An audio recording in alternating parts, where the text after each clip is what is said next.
I love cooking Mexican food. I love cooking American food. I'm really good at also diet food. I wish I could cook a little more. I'm not a chef, but I can hold my own. I have good sazon.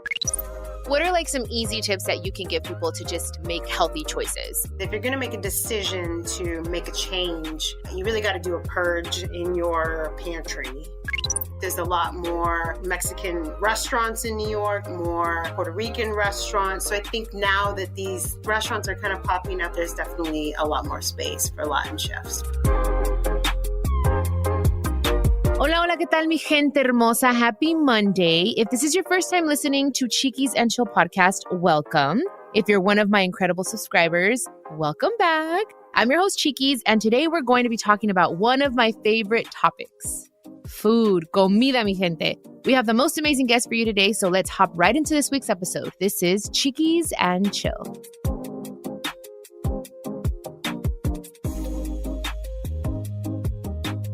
I'm really looking forward to today's show because if you know me, you know I love food.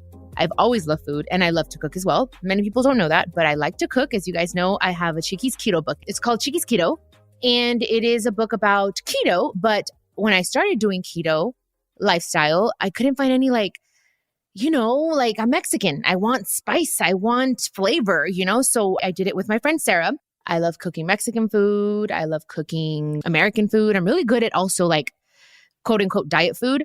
But anyways, I think now is a good time to welcome our guest, Chef Ariel Fox. You might know her from the hit show Hell's Kitchen, hosted by Chef Gordon Ramsay. She was a contestant on season 6 and came back on the show to compete in season 18, which she won, by the way. She's currently the regional vice president of culinary at Del Frisco's and Dos Caminos restaurants. She also has a new cookbook called Spice Kitchen, Healthy Latin and Caribbean Cuisine. Sounds interesting. I love that.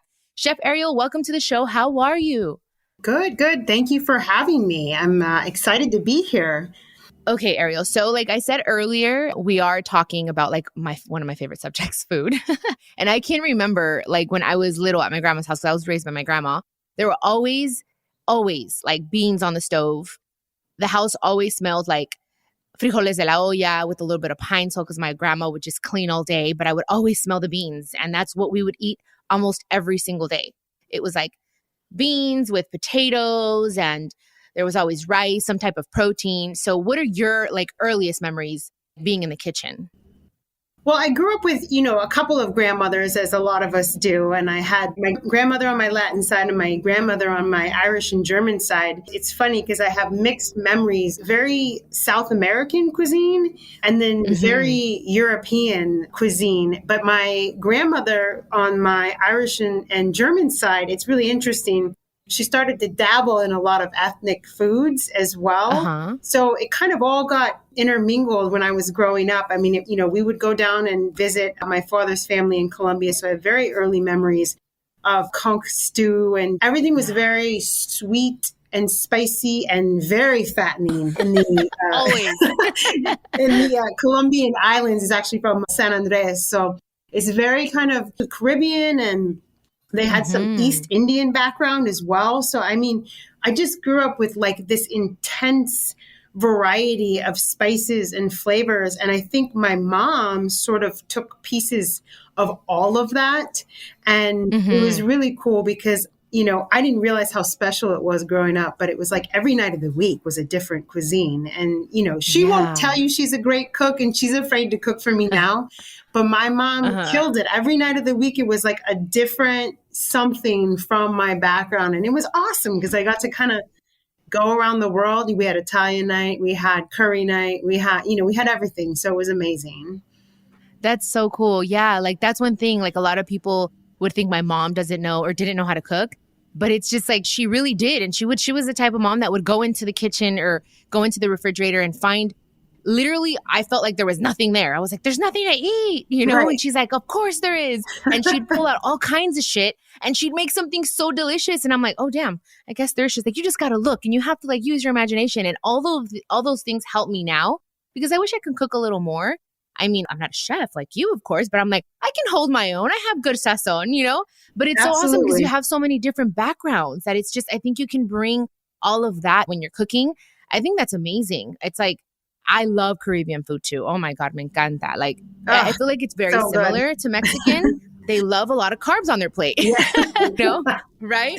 And there's a lot of mix of like savory and sweet, like in the meal. So it's like you have to have, it's funny because everyone talks about umami now. And I'm like, okay, well, that was around like forever. Umami wasn't, there's like Latin umami too, right? You had a little bit of spice, a little sweet, little savory. And then you had like all the different allspice and cumin and, you know, all cumin. Of those flavors together. So God, I love talking about food.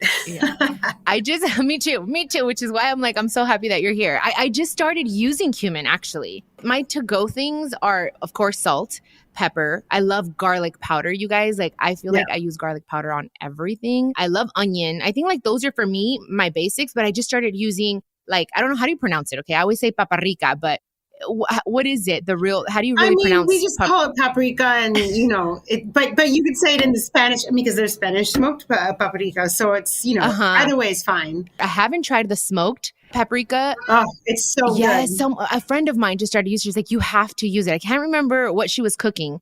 But anyways, cumin, you guys, and paprika are also really good. I'm trying to expand my seasoning and like my herbs.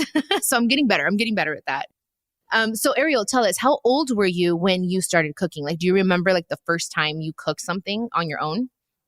I was very young. I think my grandmother and my mother were very cool about letting me be in the kitchen. I think I was a mature kid and I think I was responsible. I don't really remember the point when I like learned how to use a knife. I think that they let me help like in their way, you know, with stirring and kneading if we were making some kind of dough. But I definitely remember my mom teaching, like you said, that kind of lesson of figuring out how to make something with very little in the house. I feel like we never had anything in the house. And so I would get home from school and my mom, she'll be so mad at me for saying that, but it just felt like we didn't have anything, but we also just had very healthy things in the house. Oh my gosh, we didn't have a pantry full of like Doritos and whatever. Like my friends would all have these crazy snackables and Lunchables and pizza pockets. And I would get home and I'd have like avocados and green beans and, you know, just healthy stuff. So, oh my gosh, my mom was the same way.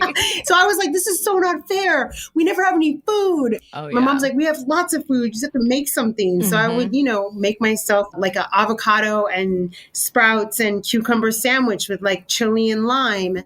And, you know, I just learned at a young age how to kind of start throwing things together with fresh kind of seasonal ingredients. And I didn't even realize that was, you know, valuable to learn at that age. Of course. And I'm sure like as a kid, you were like, oh, my mom is so boring. But now you thank her. I'm sure if it wasn't for her, and that's how I feel as well. So like my mom was the same way. I did not have a fun pantry or anything fun in the house, you know, and I was that kid that would pull out the lunch pail and I had like a burrito wrapped in like aluminum foil. And I'm just like, I was the only one and all the kids had their Lunchables and their little cute little juices, the ones that come, what are they called? The little Pac-Sun like Capri Suns. Yes. The Capri Sun. My mom would squeeze grapefruit juice for me, okay, in the morning and put it in this little like thing that wasn't, I think it was like a water bottle, and she would just like drink the water and put it in there. My mom was like so resourceful. She was like, you're not going to be fat when you grow up. And that's why I have in my head, you know, because I think she grew up overweight and she wanted to always like instill in us, eat healthy, non-fat milk all the time, egg whites,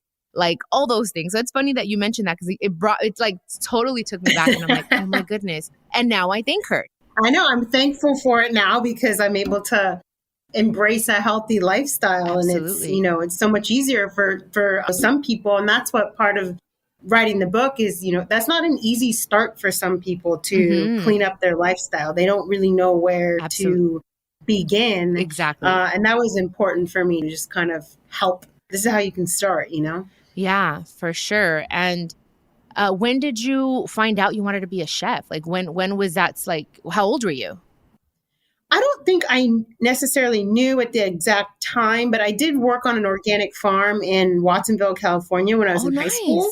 It's a migrant Mexican town, a big farm working town where a lot of this country's produce comes from that area in California. So it was really cool. I got to work on that farm and grow organic vegetables when they were like, farm to table wasn't even a word yet. People didn't really have that slogan. And we used to sell vegetables at the San Francisco Farmers Market to a lot of really famous chefs. And I think it definitely planted a seed for me. I don't think, I was going to school for math and science. And halfway through, I told my mom, I'm like, I don't want to go to regular college anymore. I want to go to culinary school. Nice. And, I think I pissed my parents off pretty bad. I think it took about 10 years at least after graduating culinary school for them to be like, oh, I guess this is going to stick. Right. This is a thing. So yeah. And I think that happens a lot in our Latin culture. I mean, correct me if I'm wrong. They want us to be doctors, or they want us to go to school to be like this, and it's great. But then when you do something like, I want to be a makeup artist, or I want to, be a chef, they're just kind of like, well, ¿qué es eso? I want to sing. Well, why? But then you've proven yourself. You said after 10 years, they were like, oh, okay, she's great at it. It's working out.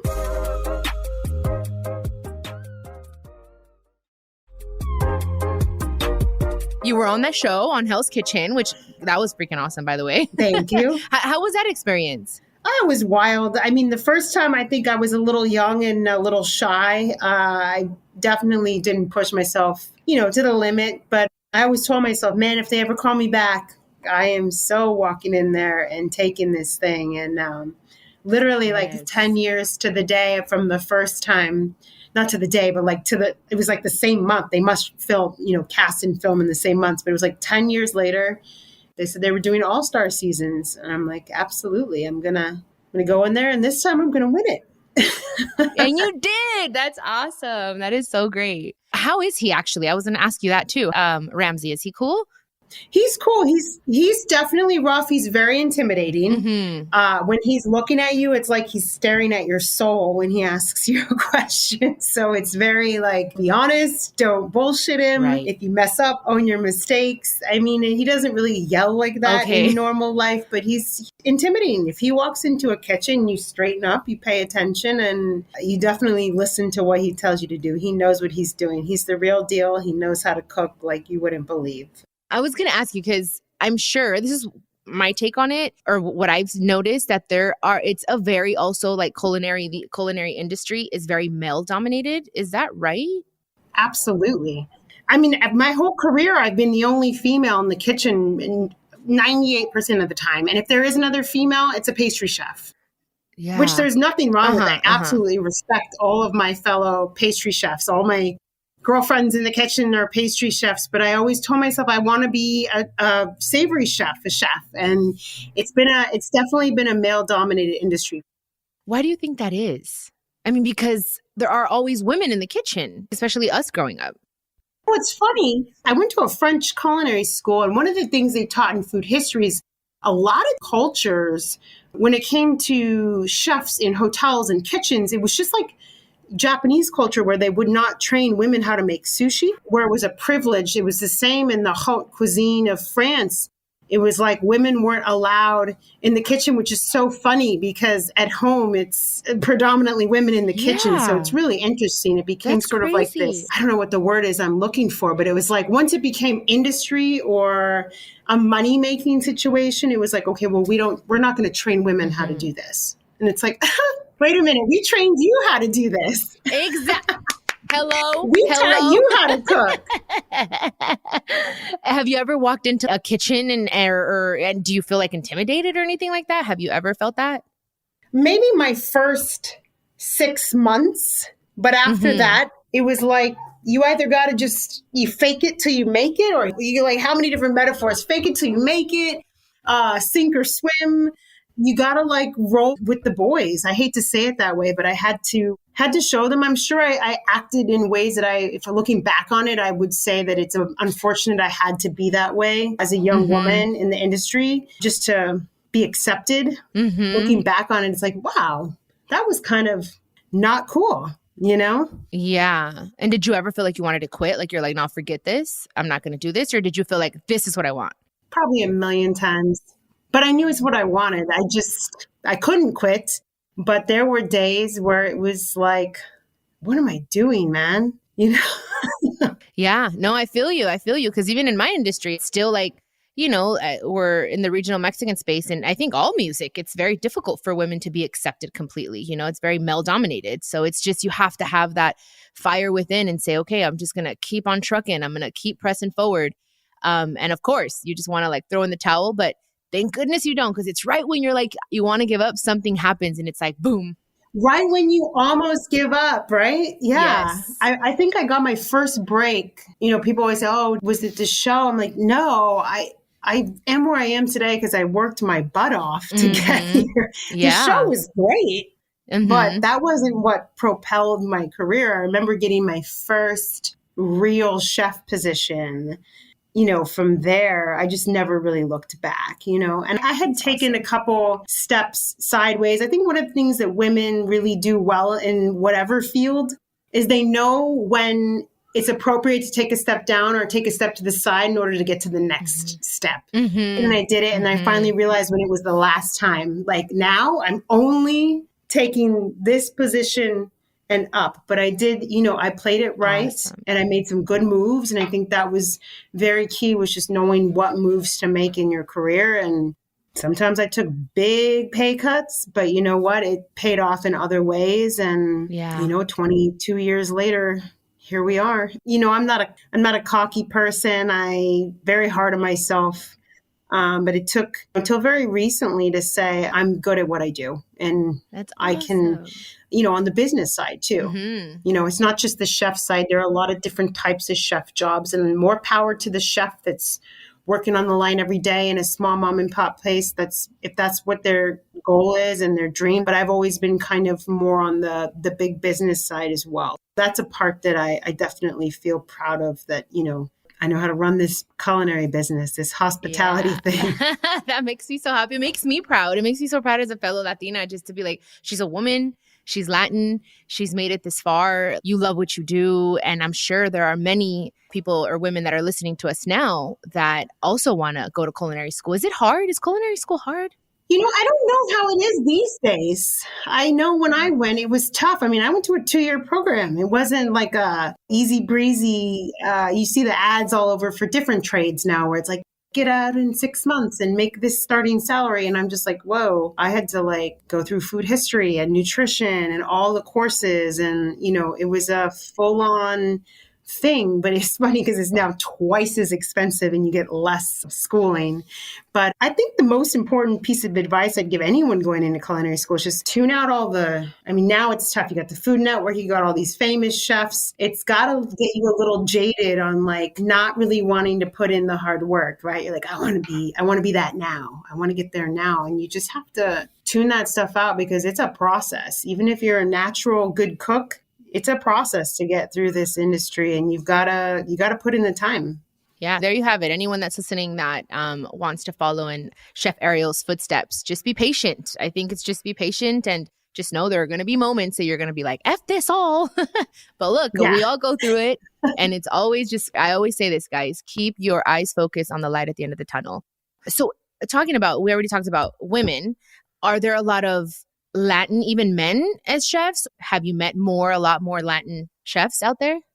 Growing up in California, I think there was definitely a lot more Mexican chefs, not necessarily at the top, but definitely working their way. Almost every sous chef I ever worked with in California was Mexican. Most of the cooks were Mexican as well. A little different on the East Coast when I moved here. It's just a different Latin culture here, a lot of Puerto Rican. Trade off, I left the West Coast and it was, Salvadorian and Mexicans in the kitchen. And then here it was a lot of mostly Puerto Ricans and some Haitians. But I think, I don't know, in New York anyway, there's definitely a lot more Latin male chefs for sure. Still not that many women. There's a few. I think the space has opened up in general. A lot more Mexican restaurants in New York. There's a lot more Puerto Rican restaurants. So I think now that these, what I guess people would call niche restaurants, which is just funny to me because it's it's not a trend. It's just these are ethnic foods that have been around a long time. Now that these restaurants are kind of popping up all over the place, I think there's definitely a lot more space for Latin chefs for sure.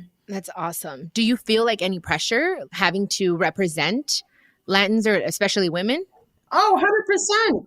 100%. And then, some people are also, not very kind, that I'm not 100%. I have a very white mom, with a very European background. It's always been tough to fit into either space for me because I'm not one thing and I'm not the other, but I feel comfortable in both. And I think that's okay.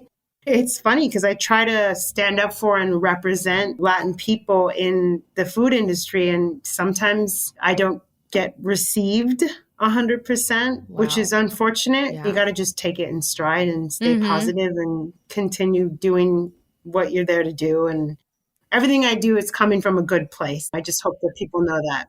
Absolutely. Yeah. I mean, those people that make it hard, it's just, it's cool. It's all good. Like I try my best to be like, okay, I'm just going to breathe. There's obviously something wrong with you, not with me. You do you, and I'll keep doing me. Exactly.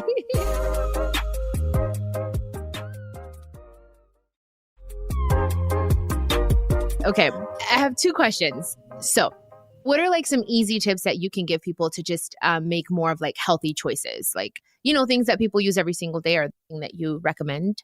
Yeah, I mean, I think the number one tip is if you're going to make a decision to make a change, you really got to do a purge in your pantry because if it's not there, you can't use it. Right.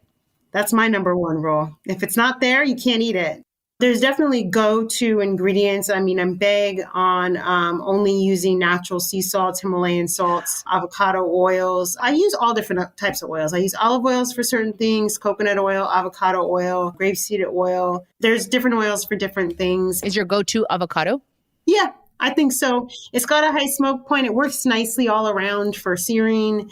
You can use it for salad dressings. You can use it for a lot of stuff. Okay. Yeah, so it's super versatile. I think the salts, the fats, and the sugars are the number one things that you want to start with. I know the flours are important too, but if you can start there and then move on to the flours, because the flours can be a little tough to navigate, right? Because coconut flour works very different than almond flour versus, arrowroot starch. So some are good for baking, some are good for breading. And I talk a lot about that and what to use where and what substitutes. But I think, like I said, the salts, the oils, and the sugars are important. Coconut sugar is a huge one for me. It's kind of an in-between. I use monk fruit sugar a lot. Oh, yes, the monk fruit sugar, you guys. Yeah. I have no cane sugar in this house, so. Good. You got to purge it. Yeah. If it's not there, you can't use it. That's my number one rule. I think it's very important to just make that decision, guys. Like when I've tried so many different, I don't even like to call them diets anymore, but I tried so many different diets and keto was the thing. And it just becomes making that switch of it's a lifestyle change. I want to just be healthier. I want to feel better. More than anything, it was like, I want to feel better. I want to have more energy. So I just did exactly what you said. I purged. I was like, I am removing everything that I know is not good for me and try to find other things, like instead of cane sugar, the monk fruit sugar, which I was introduced to that late, like maybe like last year barely. And I really like it, so just little things like that. Yeah. But anyways, how do you feel about buying organic proteins, poultry, and organic fruits? Like, do you feel like it's absolutely necessary? Do you highly recommend that? I think that there are some things that you really should stick to. I don't think it needs to be 100%. Let's be honest. A fully organic lifestyle is not cheap, right? Right. So you kind of have to pick and choose what you're going to do. I'm particularly strict when it comes to where my chicken comes from, only because I know the huge swing between what you're getting with a commodity bird versus a organic bird and what they're fed. There are some things that I don't think are as important, but I would say a lot of meats. I mean, I only eat grass-fed beef. I work with regular beef in my restaurant, so obviously I have to taste it. But when I'm at home, it's mostly grass-fed. If I'm eating pork products, I try to eat nitrate-free, just no additives. And just natural chickens. I know it sounds funny, but I'm a little less weird about fish because right now the whole farm-raised industry has totally changed. And there's a lot of actual quote-unquote farm-raised that it's almost like wild farm-raised. They're building farms out in the ocean. So you're getting a much more natural product than the old school farm-raised, which was in these weird pens like landlocked salinated water. So farm raised is really kind of changed where fish, I'm a little, depends on what fish I'm getting, but I'm a little bit less crazy about that. As far as vegetables, for me, anything you're going to eat raw, go organic. Yeah. If you're going to cook it, it's not the end of the world. Okay. You know, we grew up eating non-organic food. Yeah, Let's be true. real. Okay, And we're we're all going right. to cook it. It's, you know, it's going to be fine. So, and it's what you can afford. If it's more about the type of ingredients that you can change, where you can't afford a full organic lifestyle, I don't think that anyone should beat themselves up for that. You do what you can when you can. That's another rule of thumb for me. I love that. I absolutely love that, because there are times when I'm like, okay, I can go to, I don't know, Whole Foods, right? And I'm like, and it's expensive. It does get expensive. So It is expensive. Yeah. I cut back on other things that are not necessary to make sure I'm investing in myself, which is the things that I'm eating here at home. So when I'm traveling, that's one thing where I'm like, okay, I try my best not to have any chicken outside of the house. I'd rather do fish. Yeah, because you know what you are cooking in your own home. You don't necessarily know what you're eating in a restaurant. Exactly. Yeah. So that's just my only thing. But I was curious to see what you thought about organic, because there are people there that don't believe in it, but I'm like, dude, it's out there. It's real. Yeah. So my other question was actually asked you probably like 5 questions in one. So I'm so sorry. But my other question, and I'm very curious to ask you this because I don't know, I feel like it's frowned upon, and certain chefs feel that way, but I want to know what you feel. Be honest. Sure. I'm the type of person that I don't measure. I have a sister who's really good at cooking, and she measures everything.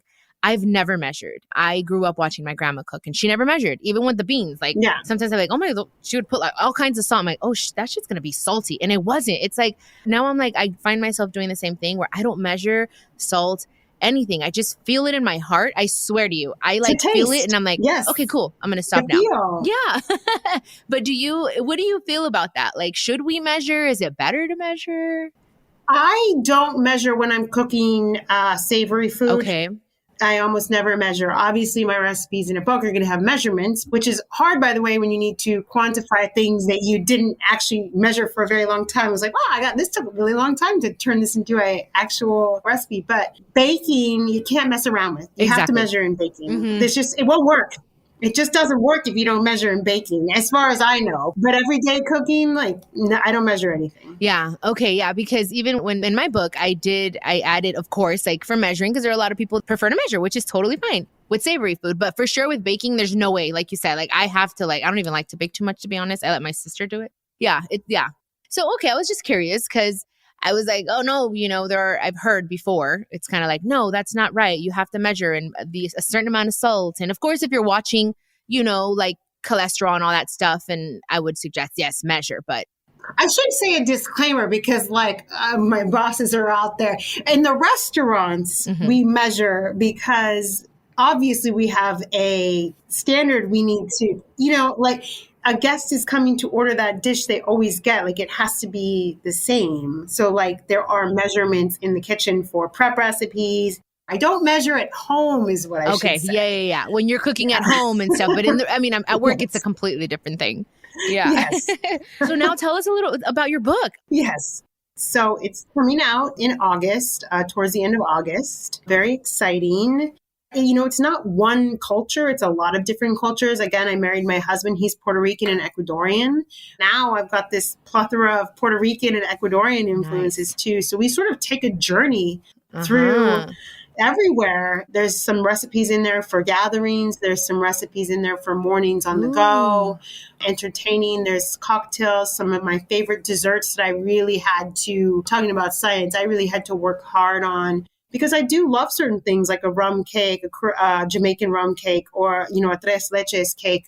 And I wanted to not, have to deprive myself of these things in my life because they're so good. Whoever doesn't like tres leches, I don't know. Seriously. I'm just saying. But I found a recipe that works for me. Obviously, I can't sit and eat a whole tray of it, but there's a recipe that is, at least 7 to 8 times healthier than the original. Oh my God, I'm excited. I love tres leches, but yeah, I always think I'm like, it's not healthy, but oh my goodness. I know. Well, you got to be able to splurge, and there's ways where, there's some things that are more healthy and there's some things that are just Like I said, you do what you can when you can. Every recipe in the book, I make a note. There's a story about my life. There's an intro to every recipe that tells you where it came from in my life. Some of these recipes I make notes that, how to sub in regular flour or how to sub in regular butter so that, it can be accessible to folks that aren't living that nutritional lifestyle. That's freaking awesome. I love that you added for gatherings, because that's, I think, one of my biggest things. It's like I can cook for 1, 2, 3 people, but when people are coming over, I get overwhelmed. I don't know. I feel like I forget everything. Yeah.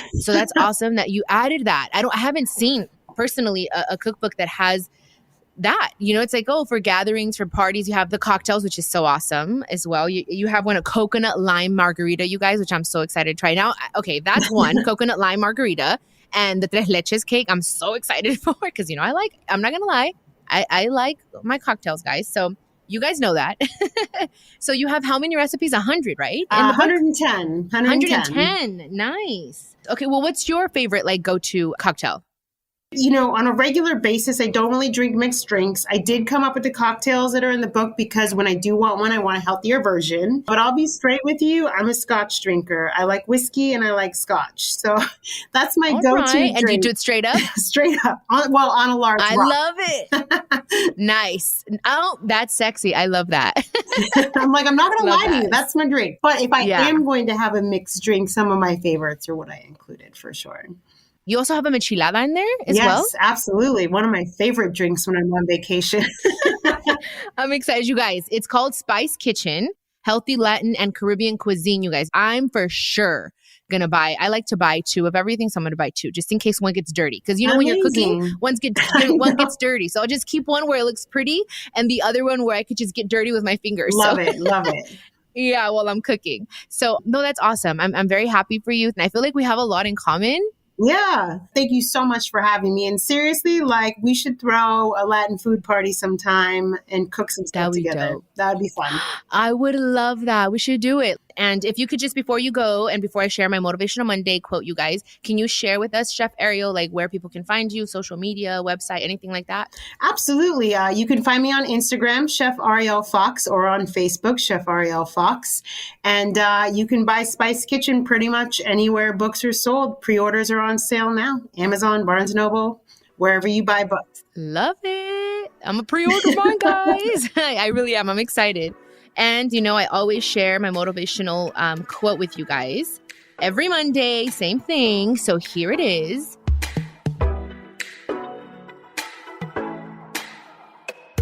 So the Motivational Monday quote is, one of the happiest moments in life is when you find the courage to let go of what you can't change.